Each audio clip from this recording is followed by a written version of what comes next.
Pastor Weina ngambia akamana sijako.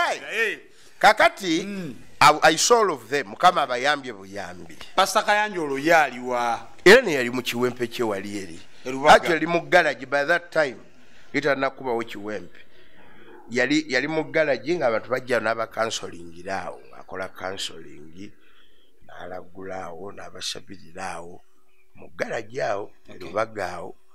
Naye ate nkubuulira ate ebyo biseera ate waliwo omusajja yali omutawaana eyali tabamanyi bonna mu counseling bamwitanga Osire bamumanyi bonna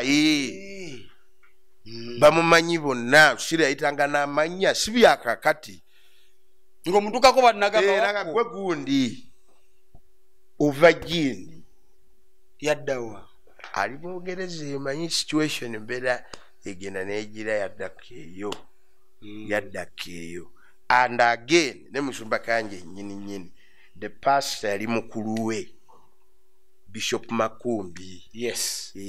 Amwogerako nnyo. Ye yali muvunuzi. Baina lunch hours twayitanga wone mama nenga nze ndi ku luguudo ne buli anjiri yange ya ku luguudo. Era Bishop Makumbi ye musajja yasooka okunsiga mu $1 sirimwerabye. Yasabisanga abantu enegondi egangu waggulu ku lusozi. Iyo musajja yasooka okubeera n'ekirooto kya Prayer Mountain. Ebyogerwa mu kanisa. Otobiwulira biriwa ennaku zino biriwa. Fenna tutidde tugamba bannaaye omusumba gundi akuba musumba gundi omusumba gundi akuba musumba gundi. Ebintu ebyo byatandikira wa era byatandika ddi? Kakati nze statement yange egenda kubeera bweti. I believe you fight it personally. Sikiririza Bisiyaga. Era bonna bakimanyi but ngenda kuyimirira no kumpewo ngambe bwenti mu kanisa mulimu ebisiyaga. Nze bweyinda sokezijeko ne buno mu kanisa mulimu ebisiyaga byesiwulira buulize nkulidde mu kanisa. But we are fighting. The problem is this is now it has been mixed with the church politics. So geza njala njogeza kyemanyi kyendabye Katonda wa Isiraeli kyanganyiza okulaba mu kanisa ye Uganda. Nyinzo gade kanisa yo mu America yadde nayo njibaddemu. Nyinzo gasigimanyi nnyo naye ye Uganda yo injimanyi gwe kayana nange mweyuze akayana nawe mweyuza kwato muddamu. Saagala nnyo ku ebigambo byange saagala nnyo kubanga ba blogger tebasobola kwogera kanisa. Either yangu mu lukiiko olw'abakadde b'ekkanisa oba you go by law. Kira waliwo anyumirwa obunyumirwa kikolamu erinnya. Kakati bajjire bati abaana ne babanyiiza tabana ne badduka nenga sente weeziri kati n'omala ate n'obayita nobaga mutundwe mu kamera erinnya oba ozuukusiza erinnya. Reverse psychology njitegeera kwa kati mukuba makafaananyi. Pastor yakwogera bingi. I don't want to mention names naye waliwo church nze sigenda kwogera naye nze njogedde nga Kawukadda. Yes kino kyo agamba lisiri Kawukadda. I know all of them. Togeko kale ku church eri wali eri mu Kiganda zone Emmengo katono.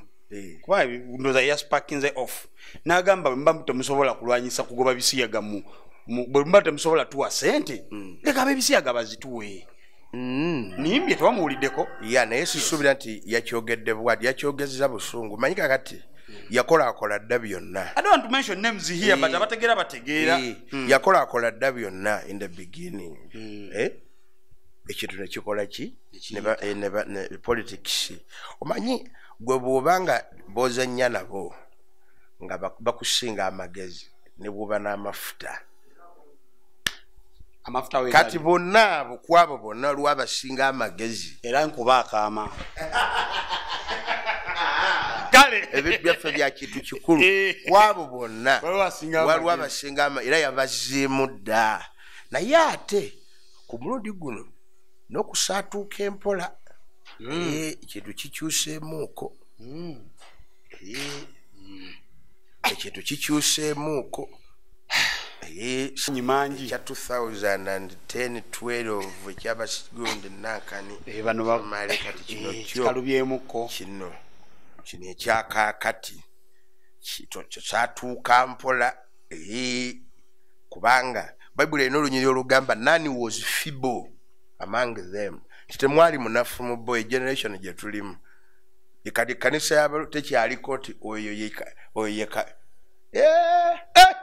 kale bampita Brian wako ebigambo bya Pastor David Bweyinda.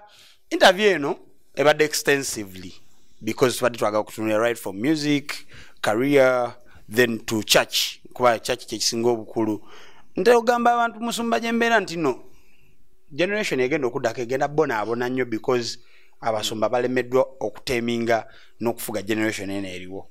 Nze personal bwe ntandika okola ebintu ebifaanana bwe bityo mu kanisa tensuubira kutwala mwana wange mu church. No, the problem kakati mu ntandikwa twali tutya okuyuza kuba bw'oyuza oyinza jjajjange yanga nti tolwaniranga mu nnyumba y'essubi kubanga oyinza okulwanira omummonde niwekanga otomedde tadooba neyokyaki konna tetandikira kakuntaako kakati ebintu emu tusirikamu kuba oyinza tadooba egudde negwa kakunta kakati but kirizagaana tulina okukkiriza ekkanisa eyite mu cleansing abagwa bagwe and who is going to cleanse the church abeetamwe ekkanisa bagyetamu erumu generation erikyuka mukama n'akola ekkanisa etaliiko balada olufunyiro n'olwekyo ayimiridde ku mazima ayimirira kuki ku mazima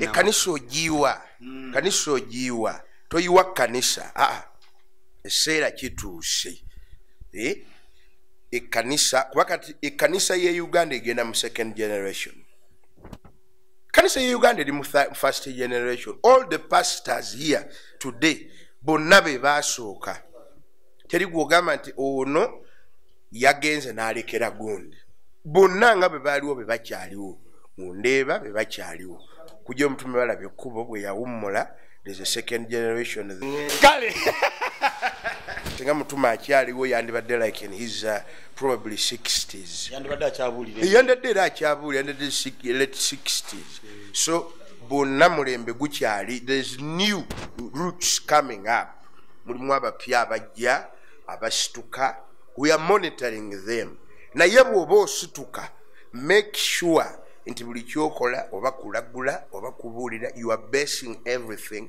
on what the Bible says. Ebigambo ebyo bya Pastor David Bweyinda so kubanga nsukawo one ekigambo kyokozesa obedde oyogera mu parables okweka n'ogamba owegundi kozesa obwongo tojajinga kozesa obwongo bwoba kyotategedde ddamu owuliriza ogwokubiri ogambe nti aleka abadde agamba gundi si bwe kiri tojajinga kozesa obwongo gambe naye ate njogera bwe nti soogera byempulira oyogera by'omanyi. I've been here, it is on record, I've been here 33 years preaching. The problem, it has now been mixed with church politics. Kati amazima tegagenda kutegeerekeka. Church politics yaliwa. Church politics kwe kugamba nti ono anoonya ndiga n'ono anoonya ndiga. Ekibuuzo kyandisigadde we gundi olya tisirya ate ggwe nti sirya ate ggwe tisirya ate ggwe nti numalumako obwolumu. That is the question. The question should be is clear. Olya oba tolya. Ddamu kibuuzo tuve wano. Towetoloola. Gundi ddamu ekibuuzo. Nti owebayise emakerere makere kavule. Olya tolya nti nedda. Nti sirya. Owe makerere nti olya oba tolya. Nti sirya. Owe lubaga. Weyinda oluma. Nti siruma. Siruma. Toluma. Siruma. Naye ate ulira. I have evidence. Nti mu church. Mulimu. How are we gonna fight ngenda it? komaawo Yeah, to come out because it is a sensitive. At the right time. Oliver no lichoge. Chili sensitive kind of, but yeah. Tugenda chirwanyisa tutya because generation. This is the only way. The church was politicized. Ngavudde ku church politics. The church was politicized. Church zafuka parastatals. Ti bano balokole bagundi, bano balokole bagundi. Kakati omuntu ng'anoonya okuprotectinga abalokole be abafunizi mufo ky'okubambula egundi. Pastor David Bweyinda ngero nakola tunyonyola na politics ali mu church mu ggwanga Uganda atunyonyodde bingimu fenna tumugezaako biwuliriza njaga tukume obuntu bulamu atunyonyola. We are not here to mention names. Alina matu awulire, alina maaso alabe, ojja kwezuulirawo ekituufu because I'm talking to a legendary ali mu tunyonyola ekituufu ku church politics ne politicizing the church. Bibiri byanjawo ebintu bibiri. Kakati oli bwayagala okukuuma abalokole be abafunira amagandula nga manene gakuumiramu n'ebizibu byabwe byonna muli because taagala kufiirwa ki beesi eyo. Ye kyovola nandisabye ebintu bino byandadde bitereera kati kubanga one day olwo abantu abatali bawano waliwo abantu abatali bawano nga tebaliiwo ababatungira amagandula ago ntiddemu bw'oyogera ekintu ekyo lulikya lumu nga taliiwo. okozemu nga mukwano gwange tamala emirundi avaawo abaana ne bakuyoola kakati omugezi otereeza kati ki and actually I think do you blame it to the government? I don't blame it going to the government because even right now, buli muntu ali confused. This thing has been here for years. For years. But it's publicized now. For years. Futubadde tukinenga kizannyibwa kati ate kanjogere akantu wano kati waliwo abakikozesa no kati waliwo kati kaŋŋambe bwe nti kanjogere eri ekkanisa. Yeah, not mentioning names but fe tuli bakaawo kadda. Mukulu gwe nnina olunaku olwaleero bamuyita Pastor David Bweyinda. Maximum respect. Omu kwabo abasajja abakola ekyamaanyi okufuula gospel music a genre to be recognized in the country era nga ba inspiring abantu bangi okuyimba gospel music era nga balokodde n'emyoyo mingi nnyo mu ggwanga erya Uganda. Tesi Uganda yokka kwa n'ebweru y'omu kwa abasajja bemmanyi nga tebava ku nnyonyi. Musumba Nnimbye gwe omu ku bantu bemmanyi abatava ku nnyonyi. Manyi fe twakulira mu byalo kaakala tebw'osigala mu kyalo obuzibu bw'amaanyi naye ate n'ekirala leka kino nkikujjukize biriggwawo it is on record lwe lutambi lwa gospel olwasooka mu Uganda by Pastor David Bweyinda. Solo ava ku kwaya twana choirs ezali ziyimba a solo gospel music artist releasing an album yebiriggwawo eyasooka 1990 waveeyo omulala agireti teepu fe twalikodingiranga ku ntambi zino ezikola ki tonanjalo nabakafeera munansonyiwa munsanze ku site amaloboozi negundi senyega musenyo nankanisa minti atuyingira mu gundi naye ulira so music wa gospel nali siina gwendabirako Uganda ye album eyasooka 1990 ey'abalokole. Olwo otandika otya? Ndi muyembe gwa paaka awo enkadde empya enkadde Wikipedia kyekogera kigamba atandika okuyimba ng'okyali mwana muto at 6 in fact sikuyimba kubuulira at 6 Wikipedia kyegamba. Yeah, and actually 1990 I was 5 years of age.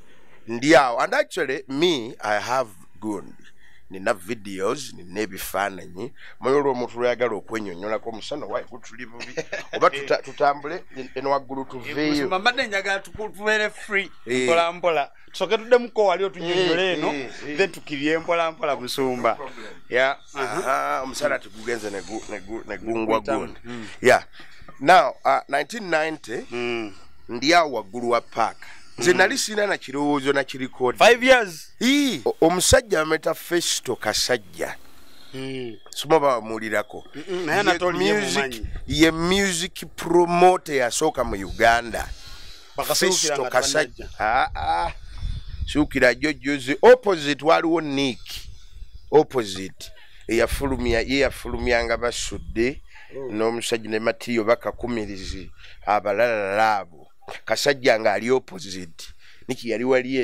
wali kyakuwa batunda nga amasaawa awo abazaliddwa ennaku zino kati Kampala akyusa waliwo kati tewali usiwe wali waliwo Mutaasa Kafeero ate nga ne Mutaasa Kafeero akaddiyo omulaba nga akuze awo kati waliwo Mutaasa Kafeero opposite ewali Yamaha building awo wewali Omuyembe Sejjembe ndi awo ng'oli mu kibuga Kampala mu G9 1909 Nsumanga muwangadde Kampala 1909 33 years ago wow tukaddiye kaakati emboozi ya Pasita Bweyinda yonna tugenda juliza onakola kyeso kugamba Musumba ogenda kunzikiriza ogambye tugenda kukiriramuko buli omunyaga tutukewo njabe freestyle interview no tuzo freestyle no problem freestyle interview tuli ku kizimbe waggulu bwe ntusa wano n'ekigambo kyo ngambye no ngamba oyagala kubeera nga Kampala yenna omulenge nkole ki nkole ki muganda emyaka 33 mbulira njiri in 60 nations ku church wali wabweru ndabyo nti in 55 nations katugo yali over 2019 before COVID and after COVID I've managed to add on some more South American countries kubanga mukama ayogera nange ekigambo mu 2020 nanga nti ekinene ekiddako is the South African connection, the next big thing coming. So I netandika okukwatagana abaspaana South America okukirira kuva Mexico era emyaka esatu egiyise mbadde nnyo mu basinyora ne basinyorita mamacita mbadde nnyo Colombia, Peru, awo Mexico otuukayo otya njiri eno kakati bw'obanga olina ebyokwogera abantu bamanya nti oyalina ebyokwogera bamanya nti oyalina ebyokwogera namba 2 Goliath bwagwa ekivuga kiwulirwa nti waliwo ekigudde egindi abantu babuuza ani asudde Goliath tumazeyo nakwana akasajja awo kavudde mu kyalo kadde kalunda buli gaawo naye olutuuse wano ne kakuba ekintu ekyatulema wano emyaka 4 number 1 mu byonna Katonda byankozesezza Mukama yampa ekisa ekyokusabira abantu abaliko amaanyi ag'ekizikiza oyinza okundeetera omulema oba omulwadde ne musabira Mukama n'amuwonya olw'omukisa naye kyenneekakasa Katonda kye yampitira kuva dda nga ndi muto amafuta ag'okumenya eddogera ze tiketi gati kiki ekyo nti waliwo aganya okuzuuka waliwo omusajja bamuloze omusajja yali aganya okuzuuka ennaku 3 ninga afuluuta ali awo ne bagula tiketi yali Boston awo oleese mwanange akokulya k'abagenyi Brian muleterako nedda nsaza kunkyalira kalekeeyo Musumba akokulya tugenda kana Pastor David Bweyinda ndi so happy nze no nalokokako dda ndi mulokole naye music wamwe yatu inspiring like so many other balokola abali wabweru otandika otyo okuva ku street wali okubuulira enjiri ne maama noyingira studio kakati wembadde kunnyonnyola Mwami Kasajja ye yali music promoter yasooka wano mu Uganda bwabaayo omulala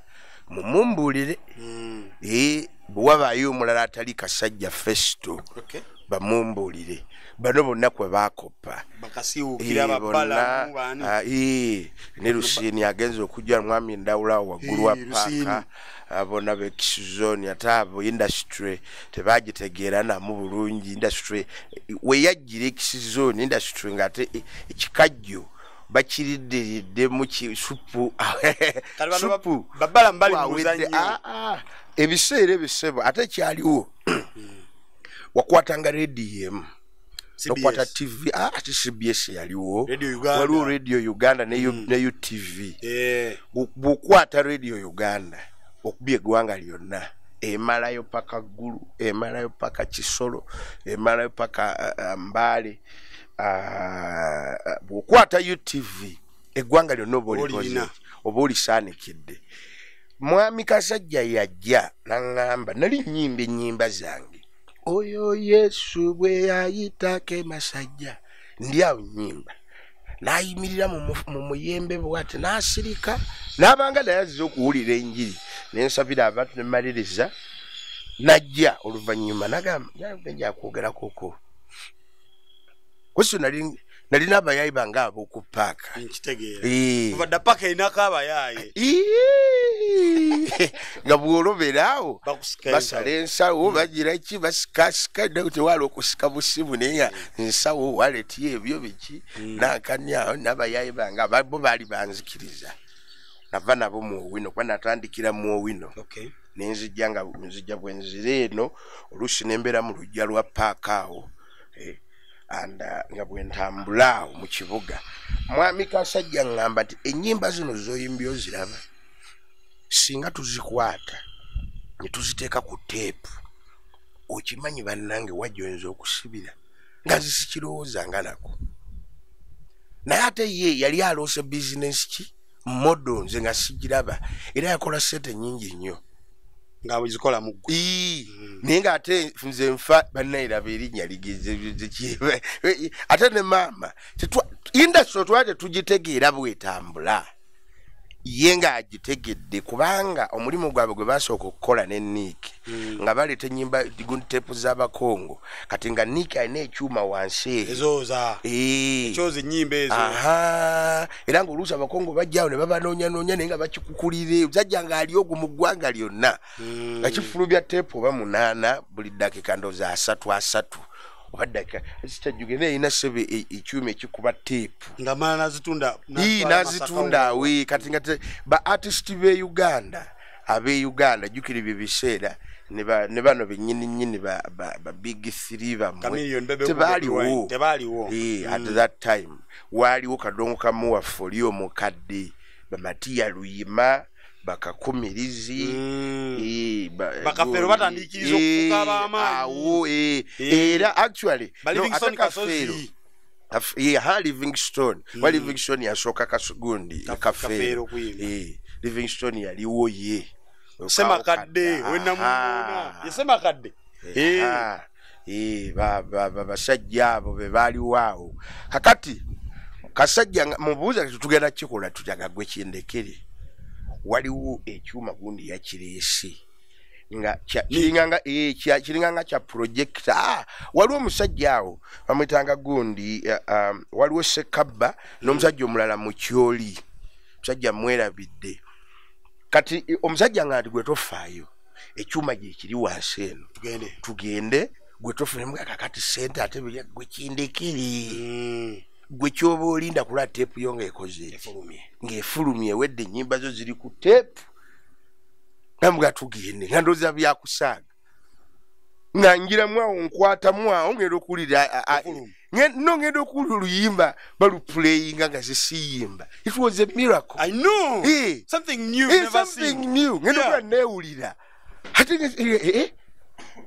naye kati enkya nemugana tutegeke bulungi nnyo nanga naye tekozitegeka obulungi ennyimba 9 era album ebyo ennaku zino bakola 3 tubakyayi bafulumya luyimba nakola concert 2 twayimbanga oluyimba dakiika 9 abantu okukakasa nti musajja ayimbye ate biseera ebyo bwakubanga ne lufira wakati oba ne weerabiramu ekigambo namwina tewali kompyuta dudda mbuto oba si kyotandikiraawo awo babasudde bye bayimbanga mungu akuwadde kyotagenda kuddamu kulaba ne yeerabira n'akiddamu mungu akuwadde kyotagenda kubanga bwe kifa mwina ate ekitambe baba balina okukiriwindinga ne bakizaayo okusobola okukola ki okusobola batemuddemu naye mukama nanyamba mu wiiki ndozanga 3 nyimba 9 nali nzimaze ne batwala ebitambi e Nairobi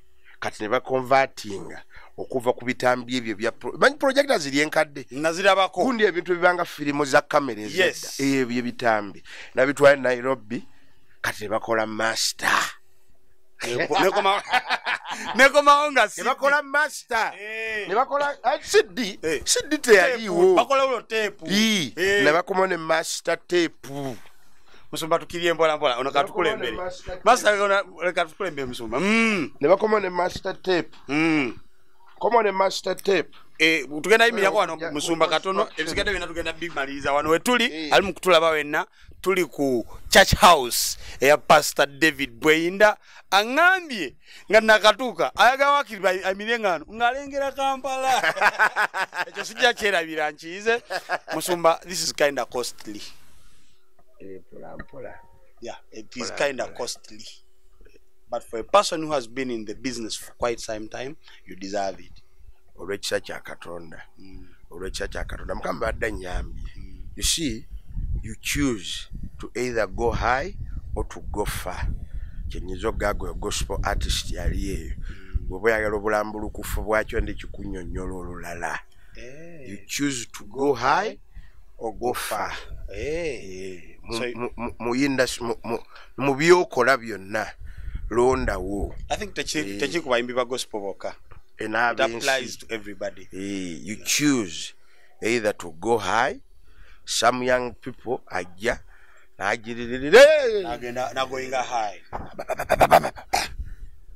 You go far. You go far. Okay. You keep your feet on the ground, but active, moving forward. Musumba Church House kwetuli nga bwetutambula mu kompola is a multi-billion project. Maliro guguo. Buno gwa maliro gwa kumeka musumba. Gwakuna. Oyagala emyaliro emeka. Kome ku gwokutaano. Yakukayana sijja kukayana na kizimbe. Bakomyawo teepu. Teepu banaine neeraba ku teepu. Nakwata akafaananyi kange ne ngenda awo kugundi awo waliwo omuyindi. Yatukuba nga obufaananyi awo Kampala Road. Nankuba akafaananyi. Kampala Road awo ku Diamond Trust nankuba akafaananyi nga nkutte Biblia nkalina nja kakuwa. Kalinawo.